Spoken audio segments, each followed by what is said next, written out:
or still the kind of person that even wants to help people or doesn't think about like blockchain in general. Like you won't be hearing the kind of news everybody heard about, right? You won't even know what exactly cost is. Like look at when the whole Luna crash happened, right? Like if there was no harmony in the space, if there was no, let's say, CZ trying to call out all these big brands and like trying to make us know what or where these errors are coming from, like you won't really know about that. But I see something as a way that these things can obviously be done easily, and people get to like just grow together, and I mean build certain level of trust, right, when it comes to like certain projects. And finally, also reaching out to your audience. So it's a very good way for a marketer to reach out to your audience, because you need your audience when it comes to growing your brand. Because if you don't have an audience, like how do you want to grow your brand? So obviously this is like a very good way you can also like get your audience. I mean, social media right now, almost everybody, right, in the crypto space somehow is on social media, and then like everybody is there at the same time. Imagine when the FTX saga was happening. I think the amount of people online at that moment on Twitter was leveraging like about a whole lot of millions, right? And it was like a very high level of high level of activity, or rather say a high level of active people at that time on social media. So imagine, let's say your brand was more of like an educational brand where you were trying to educate people. At that time when people are asking what's happening, you can like jump into that kind of conversation at the right time and get to even teach people about like what's happening. And that way you can actually like get audience and get users obviously to join your platform, your community, and all of that. So that takes us to the next one, types of social media trends that people can jump on, right? I've spoken about like trends. Okay, sorry, I think I skipped one. Sorry, activities that helps build your brand or personal account. So these are things that, like me, when I'm teaching people how to do stuff, right, I don't just teach people like based on what I see or what I hear. I basically do it based on what works out for me, right? These are things that I know that I do or I have done that always works out for me. So I'll be sharing that with you. So these are the activities that help you to build your brand or personal account. But like I said, I kept it more on a brand level because of it's obviously marketing, and marketing is a form of obviously making money. So, and it's done for like businesses. So yeah, effective content creation. Like I can't talk about this a lot. Like if you follow me on maybe Twitter or anywhere, like you literally see, I talk about like things like this, right? Creating an effective content is something that every social media manager or marketer should put into consideration, because nowadays like content creation is like one of the best ways you can actually like get people to see you or know what you're doing, right? Because imagine now I'm putting out a content about let's say FTX, right? In as much as okay, let's say I'm putting out a content about like maybe the current bear market, right? In as much as I want to keep that content on a level for my brand, or rather say in line with my brand, I'm actually putting out that content for you guys to see, right? It's not my colleagues that will see the content and interact with it. It's actually people that are there. So you need to know what people want to see, right? You need to know what people want to understand, what their talking point, like what's in the lips of people right now. So try to like always put that in and create a kind of content that people can always engage with.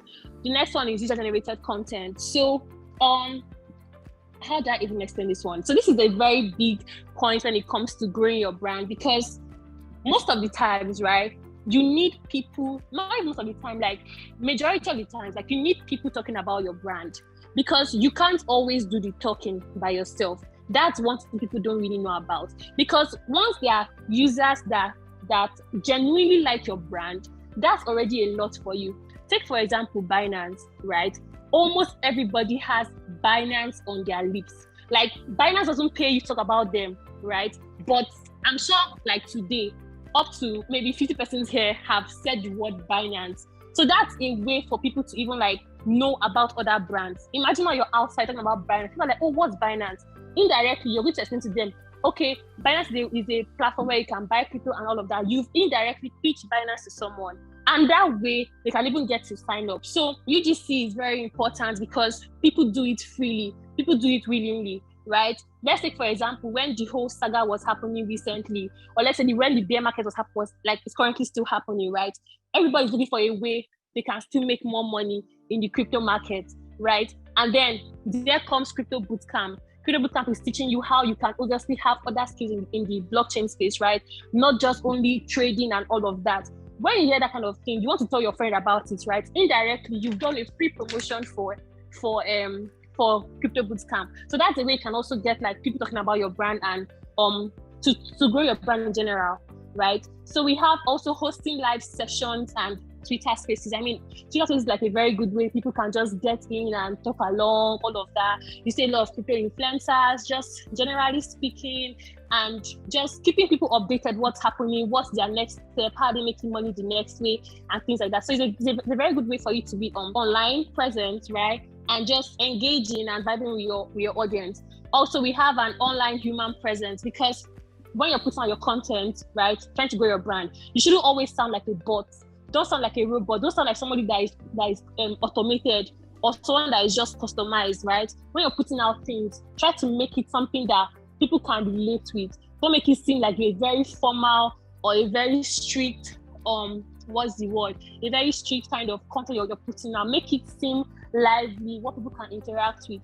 We also have obviously giveaways and incentives. So this is like one major way that people get to grow their brands online, because I mean, a lot of us have done giveaways. It could be airdrops, it could be so many things, right? And when you see things like this, you want to follow up that platform and you feel like, okay, if I follow up with you, that means one day when you're doing another giveaway, I can obviously benefit and make money. So another one also is knowing your most active audience time, right? You need to know the time when your audience are more active on social media, because when you're putting out content, you can't put out content in the night when people are sleeping.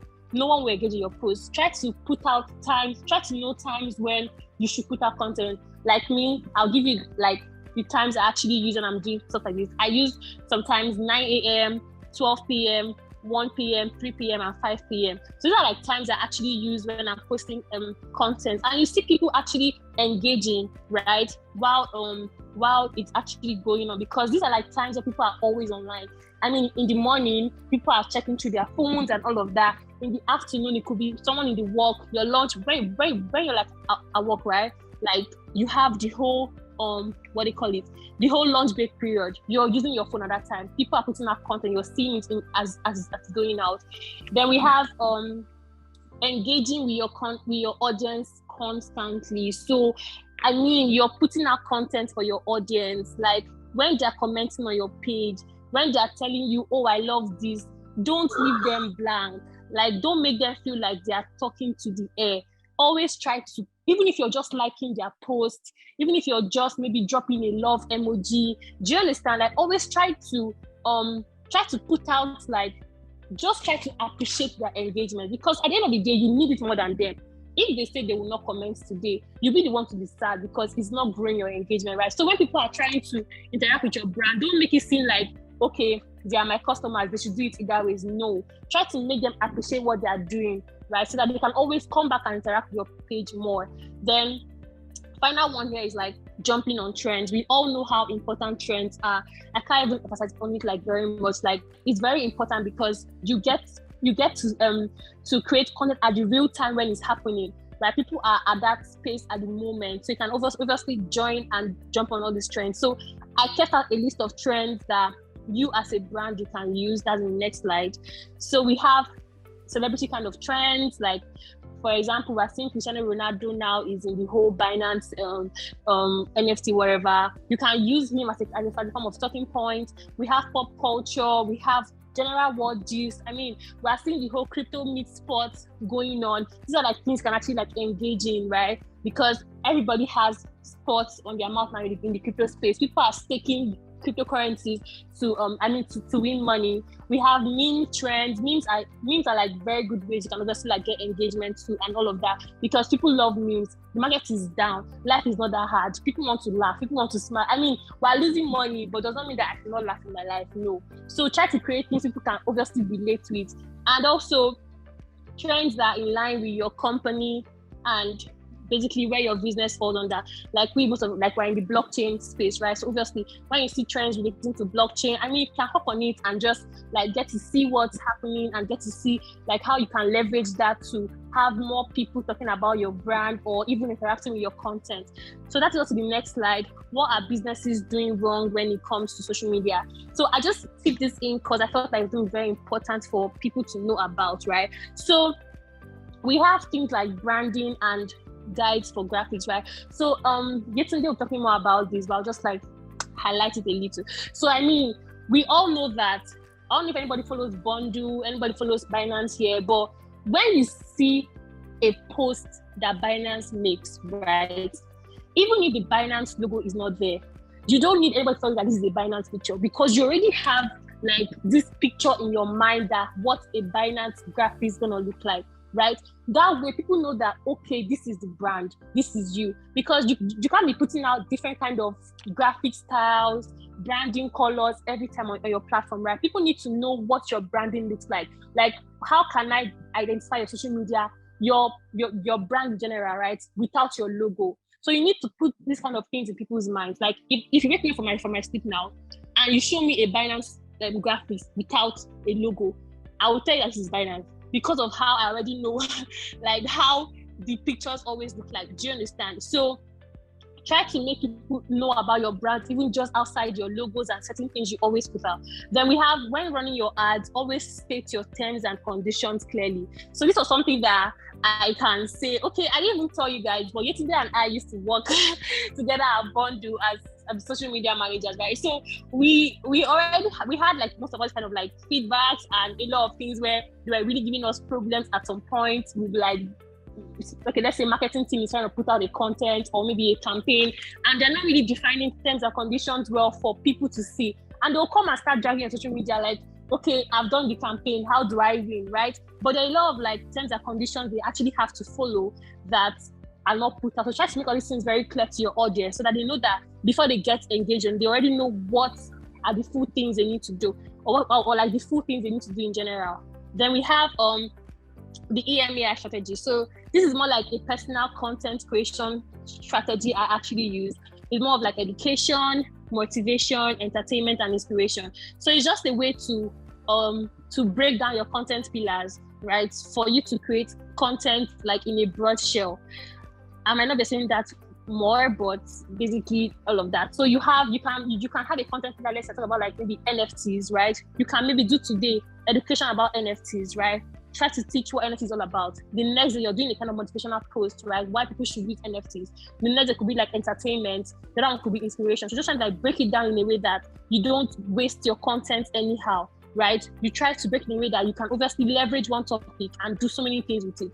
Then we have, obviously, don't be too formal or strict when you're creating copies or captions for your social media. Like I said, life is not that hard, right? Always try to be funny. Even if you not be like always funny, but try to have that kind of vibe that makes people like just want to engage. Like let's say for example, Quidax, for example. I love engaging with Quidax social media platform because of how like engaging it is. If you read their newsletter, you read their blog posts, my dear, you will always laugh. That's how even Zikoko, for example, now they have this presence that anytime you go there, like you just need to like chill off yourself, like just create, like just have fun with your personal self. Do you understand? So try to make your things very formal. Sorry, not too formal, right? Try to make it very not strict and all of that. So we have focusing more on your followers and on your engagement. So these are the things that people actually do as a social media manager that I find it very wrong, because you cannot always be focusing on your followers. Because think about it now, you have maybe 50,000 followers on social media, right? And your likes are just like maybe 2 likes. You have 0 comments. You have nobody sharing your post.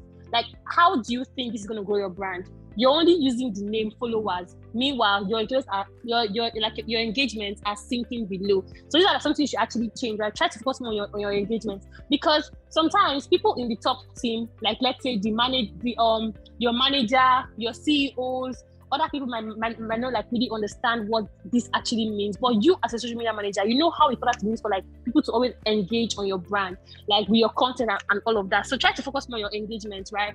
And not always your followers, because sometimes engagement gives you like a follower, like let's just use the word like indirectly. Because let's say, for example, now your friend shares maybe one of Tunde Ednot's posts to you, right? And you're like, oh, I love this content, I'm laughing. You go through the comment section and you're like really, really like happy what people are saying. You follow Tunde Ednot because you feel like, okay, they will post more of this, right? Indirectly, they've actually gotten a free follower based on the post they created. Do you understand?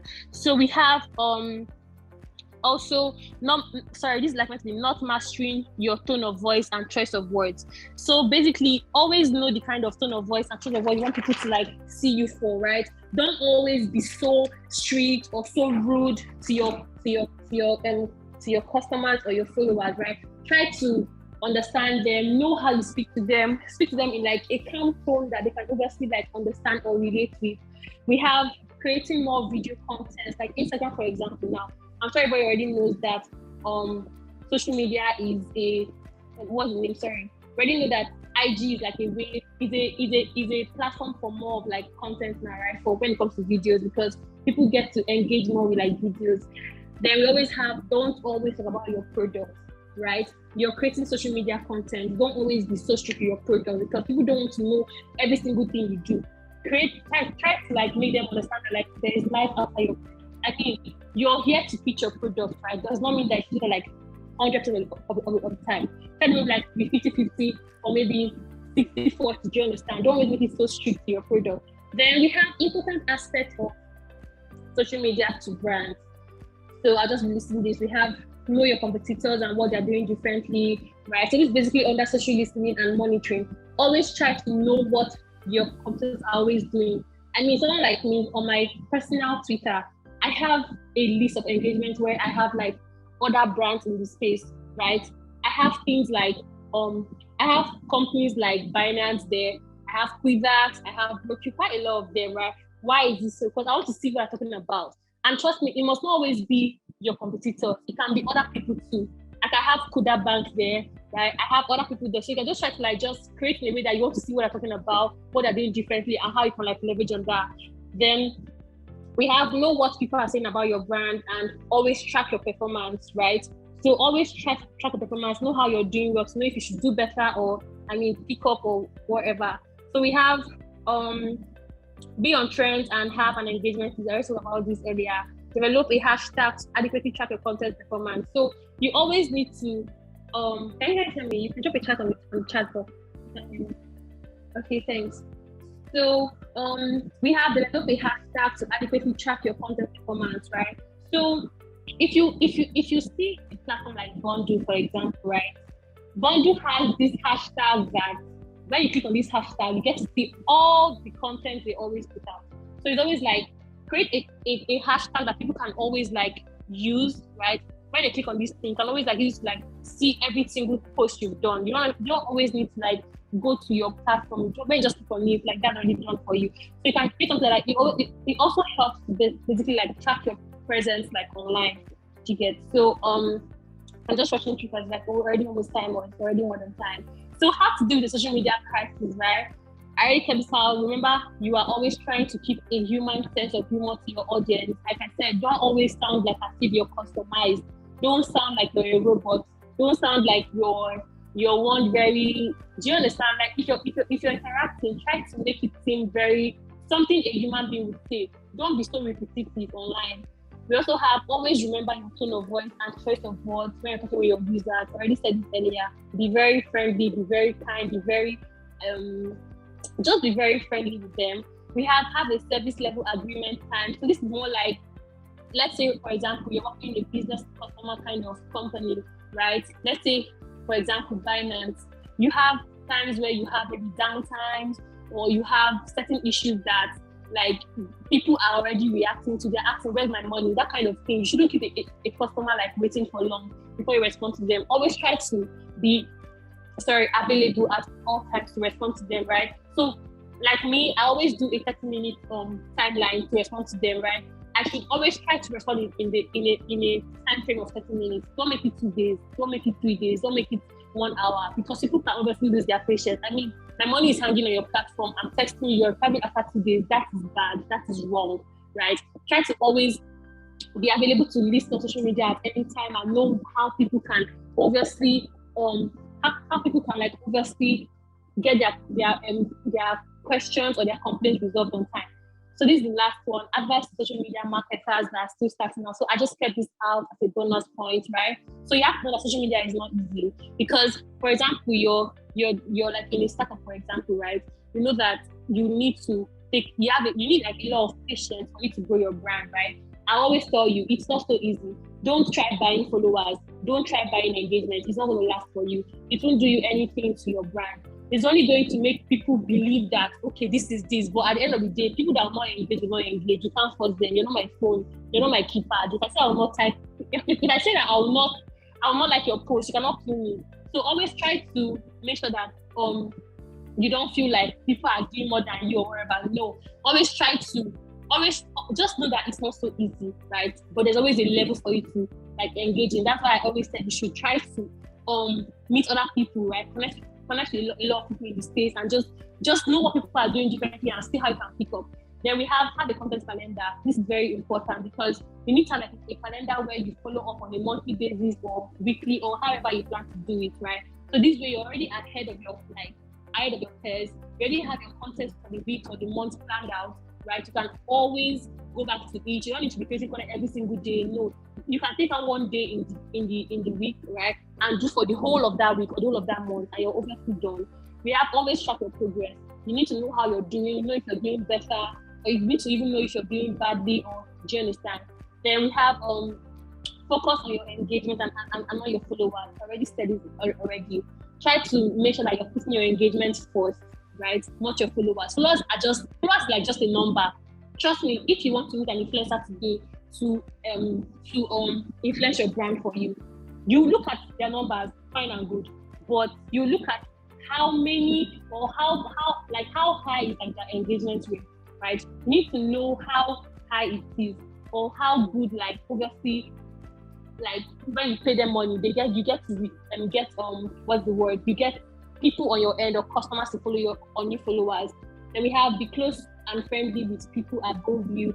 Like I said, try to be friendly with your bosses and all of that. Yesterday was my boss in Binance, but I mean in Boundary rather, and I mean we're here today teaching called like personal leadership already have together. Like because you're there does not mean that you can't make friends with other people. No, always try to be very try to be very free with people. Take corrections when necessary, right? And I mean you can just connect with so many things at the end of the day. Then we have make networking your key strategy. I already said this earlier. Then also finally make yourself more available by being a generalist and not just a specialist. So basically you need to be there, right? Because of this social media does not mean that you cannot do other things, right? You can try to tap in things like graphic designing. You can tap in things like maybe creating TikTok videos, right? You can do things like so many things you can actually do. You don't need to be like because you're doing social media does not mean that you cannot like obviously have other skills. No. So try to be like very flexible in your work and all of that. So that's literally it from my end. I think it's like my last slide. And yeah, I think that's a wrap for me. So thank you so much, guys.